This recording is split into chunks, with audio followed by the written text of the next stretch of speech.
Is Iwobi the sole reason why we put up the worst performance by a team ever in a final?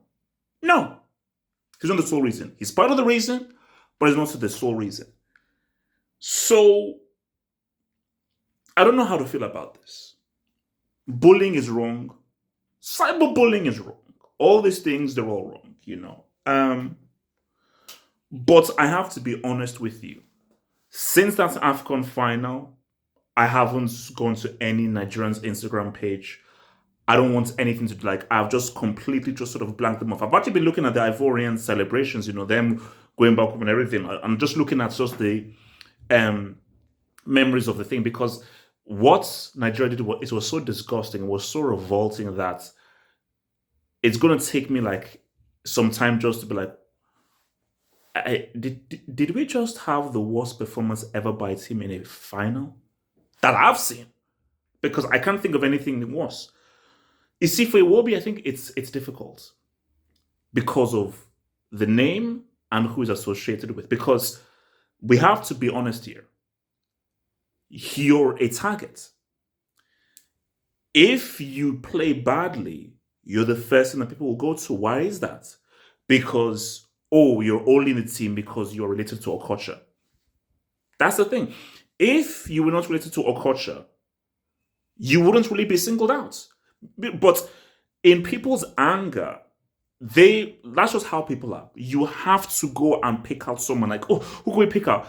The easy target is because you have been one of the worst players, and you were one of the worst players on that pitch. You were not the worst player. Okay? There's a guy called Samuel Chukwueze. That's idiot. Who literally did nothing. He was worse. But you were one of the worst players. And you have been one of the most ineffective players in this team. And I've said it for some time. As you, all right, you're not good enough to start for a Nigerian national team. I refuse to believe that Alex Iwobi is one of the best players in the whole of Nigeria, a country of more than 200 million. No. So the issue with that is because we know that you're not that good and you're not good enough to start a team, and we know that there are many Nigerians, even in the Nigerian local league, that we know are better than you. People will say, oh, you're only in this team because of what you know about Okocha. You're only in this due to political stuff. So it is what it is. So for me, because we have to just face reality here. For Iwobi, you shouldn't be in the Nigerian team. You shouldn't be. You're not the only guy. But you shouldn't be. Because when I see Iwobi play, like, I do feel a bit iffy because I know this man is a legend. This guy here is a legend, okay? This dude, he's a legend. Because I consider him to be arguably one of the most talented football players of all time. Of all time. JJ Okocha is one of the most talented players of all time. So, do you know what it is? It is similar to what Jordi Cruyff faced. Because I remember when I first saw Jordi Cruyff play, and I was like, oh my God, this is the big guy. So there's always a pressure of like, okay, you have to be as good as your father. And Jordi Cruyff knew that, okay, I'm not that dude. All right, let me just step back. So, look, when you play for Iwobi, what you've gone through is not different from what any other Nigerian has gone through. Because trust me, that's just how it works in Nigeria. If you play badly, you get abused because people care about this team. So you are no different from how everyone else went through. Now, the difference is it's social media, so maybe it's more direct, but everybody has been abused. Everybody has been insulted. So this is where I'm at with this right now. It is wrong what has happened to people. Of course it's wrong. Bullying, cyberbullying, it is wrong. It is wrong.